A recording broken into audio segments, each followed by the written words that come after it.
ಏ ಅದೊಂದು ಅದ್ಭುತ ಆ, ಬ- ಇದು ಅಂದ್ರೆ ಎಸ್ ಸರ್ ಬಗ್ಗೆ ಹೇಳಬೇಕು ಅಂತ ಹೇಳಿದ್ರೆ ನಮ್ಮಂಥ ಆ್ಯಕ್ಟರ್ಸ್ಗಳಿಗೆ ವಿದೌಟ್ ಬ್ಯಾಕ್ಗ್ರೌಂಡ್ ಬರುವಂಥ ಆ್ಯಕ್ಟರ್ಸ್ಗಳಿಗೆ ಟೆಕ್ಸ್ಟ್ ಬುಕ್ ಅವರು ರೋಲ್ ಮಾಡೆಲ್ ಅಂದರೆ ಝೀರೋಯಿಂದ ಬಂದು ಒಂದು ದೊಡ್ಡ ಎಂಪೈರ್ ಇಡೀ ಇಂಡಿಯಾದಲ್ಲೇ ಬರೀ ಇಂಡಿಯಾ ಅಂತ ಹೇಳಲ್ಲ ವರ್ಲ್ಡ್ ಸಿನಿಮಾ ಅಂತ ಹೇಳಕ್ಕೆ ಇಷ್ಟಪಡ್ತೀನಿ ಅವ್ರ ಬಗ್ಗೆ ಹೇಳೋದಾದ್ರೆ 100% ವರ್ಲ್ಡ್ ಸಿನಿಮಾಗೆ ಒಂದು ಒಂದು ದೊಡ್ಡ ಎಂಪೈರ್ ಕಟ್ಟಿರುವಂತಹ ನಟ ಅವರು ನಮ್ಮಂಥವ್ರಿಗೆ ಎಲ್ರಿಗೂ ರೋಲ್ ಮಾಡೆಲ್. ಸೊ ಅವರು ತಗೊಂಡಿರುವಂಥ ಮೊದಲನೇ ಬೈಕಲ್ಲಿ ನನಗೆ ಗೊತ್ತೇ ಇರಲಿಲ್ಲ.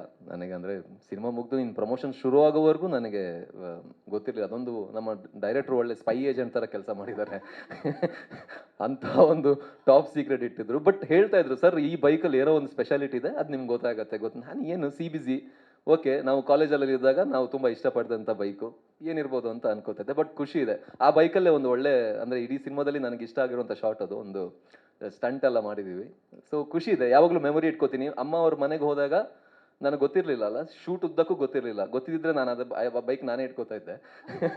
ಬಟ್ ಅಮ್ಮ ಅವ್ರ ಮನೆಗೆ ಹೋದಾಗ ಆ ಬೈಕ್ ಜೊತೆ ಸೆಲ್ಫಿ ಎಲ್ಲ ತಗೊಂಡು ಇಟ್ಕೊಂಡಿದ್ದೀನಿ. ಎಲ್ಲೂ ಪೋಸ್ಟ್ ಮಾಡೋಕ್ಕಾಗಿಲ್ಲ, ಅದು ಟಾಪ್ ಸೀಕ್ರೆಟ್ ಅಲ್ವಾ ಇದು, ಎಷ್ಟು ಸರ್ ಅವರ ಅಮ್ಮ ಪ್ರೊಡ್ಯೂಸ್ ಮಾಡೋದು ಅಂತ. ಸೊ ಹಾಗಾಗಿ ಪೋಸ್ಟ್ ಮಾಡೋಕ್ಕಾಗಿಲ್ಲ, ಇನ್ನು ಪೋಸ್ಟ್ ಮಾಡ್ತೀನಿ ನಾನು.